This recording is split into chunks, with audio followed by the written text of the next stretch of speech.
บันนี้ชายกลับมาแล้วเบิดเซ็งแบบเปลี่ยนทางให้เธอก้อนเท่านั้นนั่งแล้วล่างกันเสร็จแล้วเอ้าพี่น้องจะไปหลอกเอ๋เนาะนวดให้หลอกเอ๋เด้อ80นะ80นะ80เป็น80นะ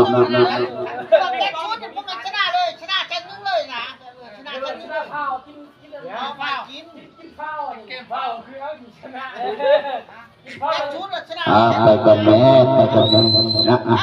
พี่น้องลบลบเจ้10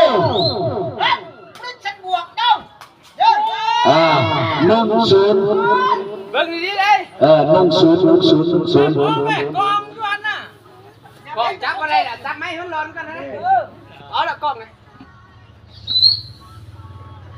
ตัวมีเสียงผีทางไหนดิเอาจับเรื่องตาเนาะจับมา20เด้อ20เด้อ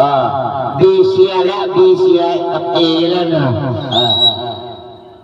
นครหลวงกับอันเจ้าสิบเนาะ30เด้อ30เศรษฐกิจกับนครหลวงเศรษฐกิจกับนครหลวงนะธนาคารเศรษฐกิจเฮานะได้อย่างสบายเลยเยอะเสียรอบนี้ก็เป็นเสียเด้อคะแนน1-3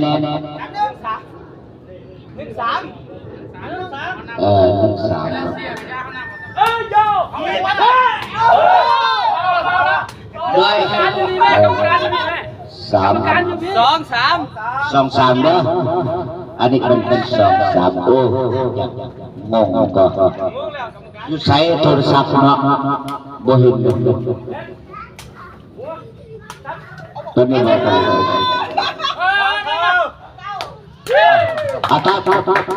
บ่ได้เปิดวิดีโอก็บ่ได้ฮู้นะ2-3เด้อจับเท่าดิยิ้ม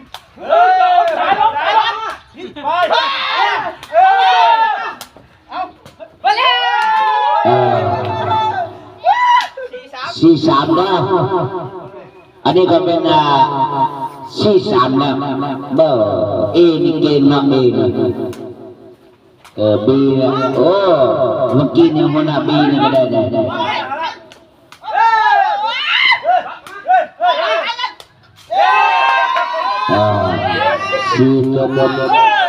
เท่าแล้วเนาะ4เท่าเนาะ4เท่าโอเคเก่งกันเอทั้งบีนี่เก่งเลยเนาะ4เท่าวะ4เท่าเจ้าเป็นเจ้าเด้อเจ้าเด้อเจ้า54เด้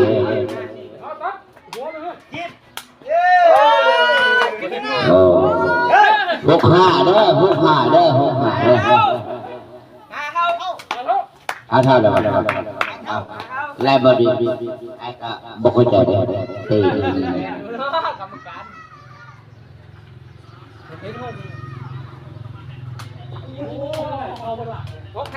65เด้อ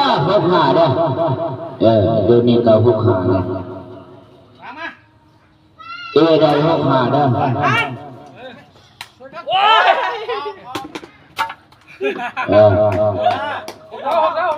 หกเท่าเด้อ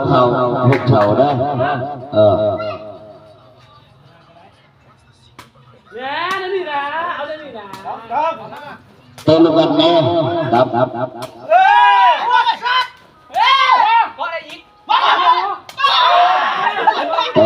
เจ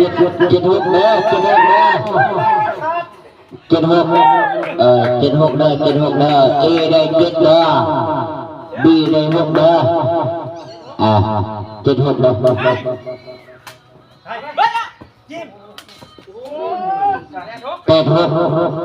เด้อเอได้8 6แล้ว ทางเอนี่แปดได้แปดแล้วทางเอนะ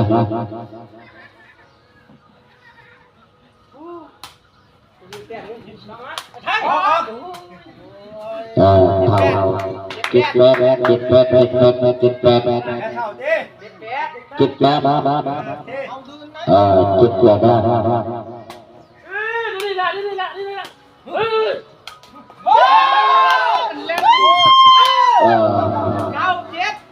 เก้าเจ็ดเลยเด้อเก้าเจ็ดเลยเด้อพี่น้องเด้อทางเอนี่ได้แล้วเก้าเจ็ดเลยเด้อทางเอเด้อทางบียังได้เจ็ดอยู่นั่นเนาะ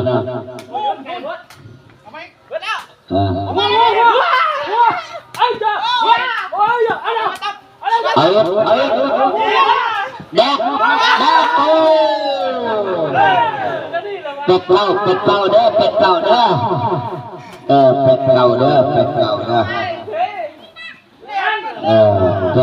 เป็ดเก่าใส่ลูกรัดเลยใส่หัวละ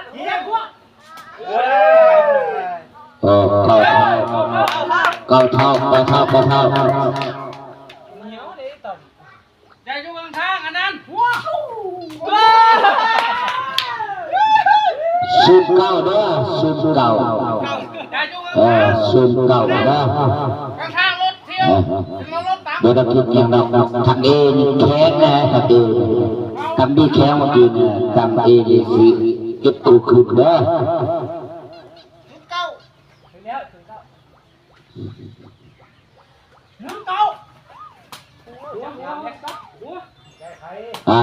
หลดซูมเก้า11เก้าซูมเก้าเกินมาซูมเก้านะซูมเก้า11เลยนะ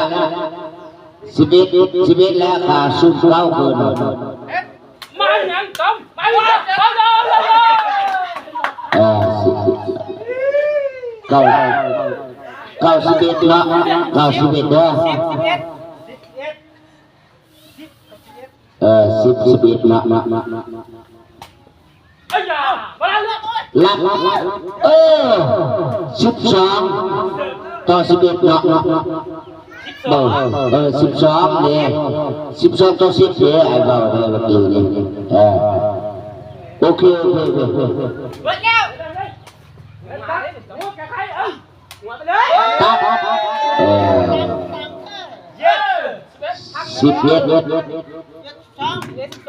ต่อ1211ต่อ12สอง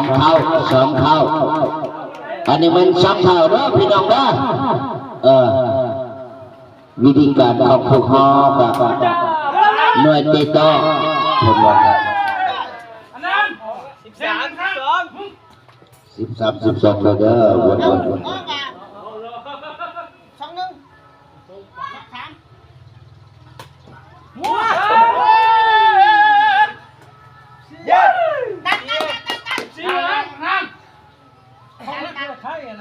ถแรงรถตำได้นะ42แมน14รถฟ้ากับโอ้ยสิ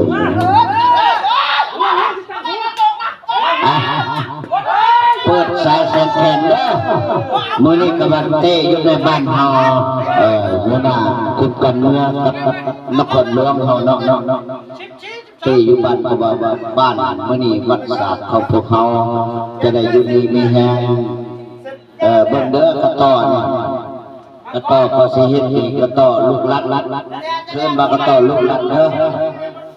ส่วนหลายนี่มันเขาเตะลูกโยนได้มันถือก็ได้นะมันถือก็ได้มันบุกเจ้าบุกกดก็ได้อาจจะบุกกดวะกดนกคนไหนจ้องอ่ะเป็นลิ้นเลยแต่สบายเลยแต่สบายอันนี้อาชาบิโลอันดับนั้น12ต่อ11เท่านั้นละจะได้เปิดสายของศาสตร์ของเฮาเนาะ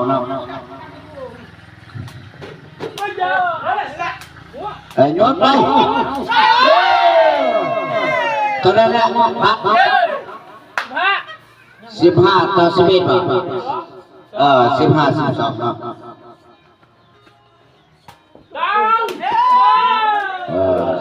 16 ต่อ 1216 2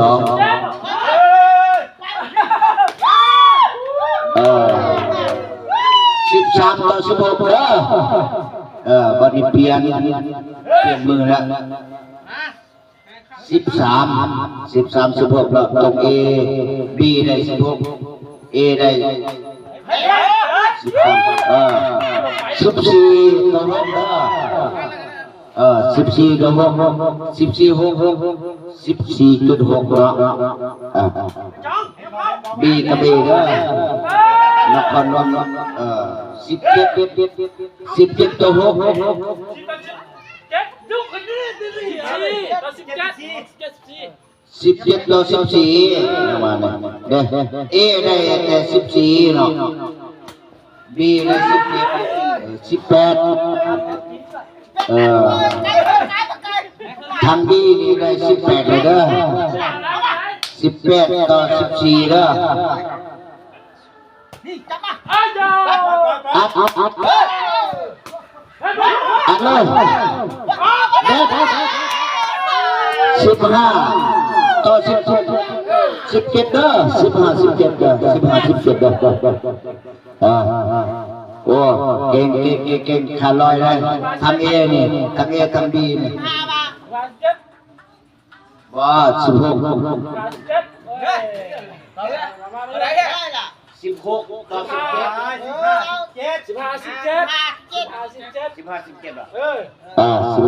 17กันเลย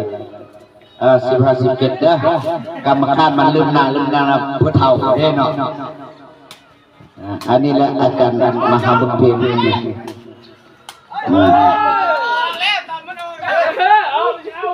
16แม่นบ่18ต่อ15นะบัดผู้เฒ่านี่ธรรมดาเนาะผู้เฒ่าก็เมาแน่เนาะมวยนี่ได้ไอ้น้องสายตาพอดีเด้อขอโทษป้าไฟเด้ออันนี้แม่นสัญญาบ้านเสีย19เนาะ19 15เด้อเบิ่งแม่น้องสายตาน้องสายนอนอักลากแล้วเสียคุณเสียเมียคนละล้านก็บัดว่าไปว่ามากว่าคือทำสัญญาเนี่ยคนปักแต่อัตปืนของนี่แล้วบอกผม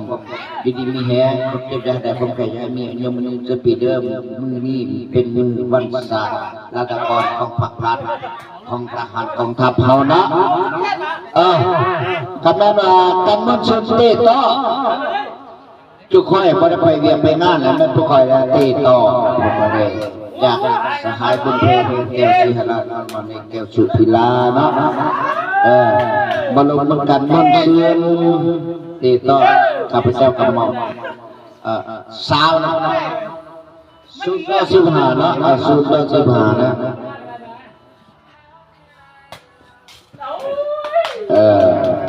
16ต่อ0เนาะ16ต่อ0ลัดเลยทักเองนะมาให้ทำบีกินหลายละทำบีแข็งบนนอนดีบุแม่อาบัวแม่เนี่ยไม่ได้ไม่อาบัวนุ่งห่างจุดเกมเนี่ยคนปัจจัยเด้ออันนี้มันทางสหายพวงอันนี้น้องสายตอมอันนี้ก็มันน้องสายเฮาคนลงเขาเด้อที่มีคนติดแล้วแต่ก็เป็นยังมียิ้มเส้นตีเด้อคักในเกมสมเนี่ยตาจากหัวหลังสิได้ผู้เฒ่าก่อนผู้เฒ่าเขาว่าจะเลิกอันนั้นที่รักคิดให้ผัวเด้อเมียเด้อได้เมียสำเนือกันได้ปันใดเขาได้นู่นได้น่ะคนปักใต้ใจเมียสำเนื้อคนวันเลือดใจเด้จึงได้เมียสำเนื้อนะคนปักใต้ใจหักคมแพงมันอย่าให้คนเจ็บคำใดเด้อหักลูกหักเมียถ้าเป็นอะไรเขาก็ต้องมีการอุ่นชูบรรยากาศนะ รอบที่สามบัดนี้เฮ็ดเฮ็ดไล่แยกเอ็ดดิเบอร์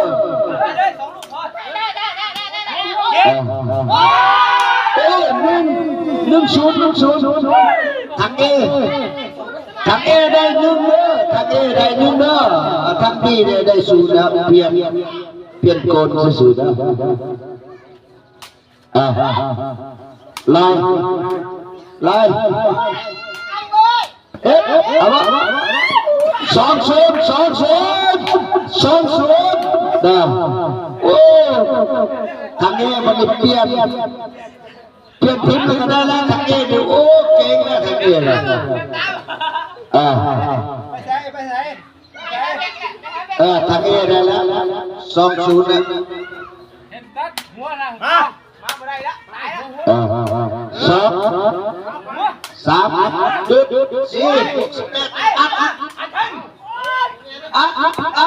โอ้3-0เด้อทางเอเก่งแล้วบัดนี้นะ3-0เด้อทางเอนี่บียังบ่ทันได้เด้อบียังบ่ทันบ้า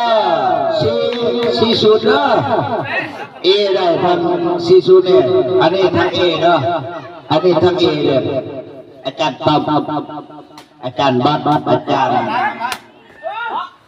จองสัญญาพันธ์หัวหน้าพันปีเนาะอันนี้ก็หัวหน้าพันปีมีแต่พันปีมันเลยอยู่นี่กำลังน้องสายพวงน้องสายไทยน้องสายออดเนาะมีแต่ตำรวจหรือทหารเอาหมดเลยนครหลวงคุณว่าการเนาะอยู่หนองพญาเหมือนกัน5-0เด้อ60เลยเด้อได้60เลยเด้อทางเอนี่ได้60เลยเด้อเก็บเพิ่มเก็บ0เด้อเก่งอันนี้นะจุดอ่อนนี่อันนี้จุดอ่อนเนี่ยทางนี้แข็งแล้ว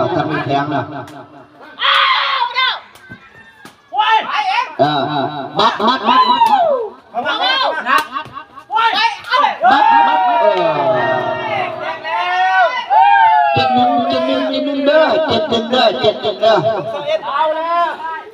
เจ็ดหนึ่งเด้อบางแม่ก็เห็นแล้วบางแม่ก็คอไอ้ก็เป็นตะลึงแล้วก็ต้องมาไปนะเปลี่ยนบ้านนะทำดีได้แน่ตัดอย่าเอาลายเด้อให้อาจอมไปเด้อโอ้2-7เด้อ2-7เด้อ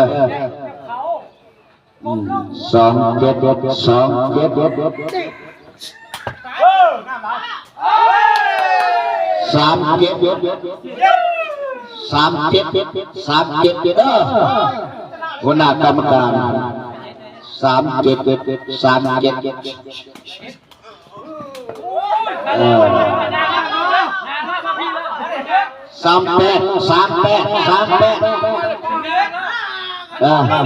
้แล้ว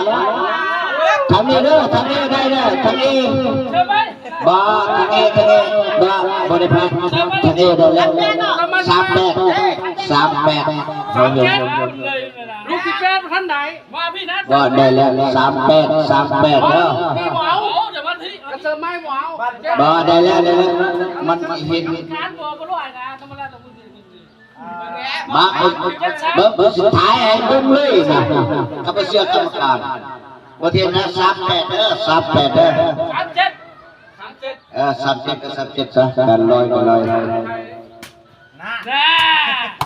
นี่ยเป็ด93เด้อ93เด้อแกเสียคนละห้างบ้าหัวหน้าพวกเราเบิ่งแม่นี่แกเชื่อเลยนครหลวงครับนครเศรษฐกิจเนาะไอ้น้องเฮาพวกกันคนสงบ ไอ้น้องมองทับเฮาเดินเบิ่งเล็กน้อยเลยมาเตะอยู่เฮือนเลยที่เตะอยู่เฮือนนะพันเบิ่งแม่ก็ต่อวายมาเก้าแปดชีเด้อ8 ชีเด้อ หัวอย่างเดียวเลยบัด 8 ชีเด้อพี่น้อง ว้าวหัวชิป ได้เก้าชีเด้อ9 ชีแล้วทั้งเอเดินได้หลายแล้วทั้งเอ มาแล้วหัว10 กับ4เด้อ10.4เด้อ10.4เด้อโอ้เก่งทางเอเอาในเก่งแท้มื้อนี้ก็เอาละมาแต่ญี่ปุ่นเนาะน้องใส่สมบัติพุ่นเด้อันนี้แหละผมมาแต่ญี่ปุ่นอันนี้แหละอันนี้ก็เป็นเศรษฐกิจนครหลวงมันกับพวกอันว่าพวกเนาะ10-4เด้อพี่น้องเด้อเบิ่งกันเด้ออันนี้หัวหน้ามาแต่ญี่ปุ่นเด้อน้องชาย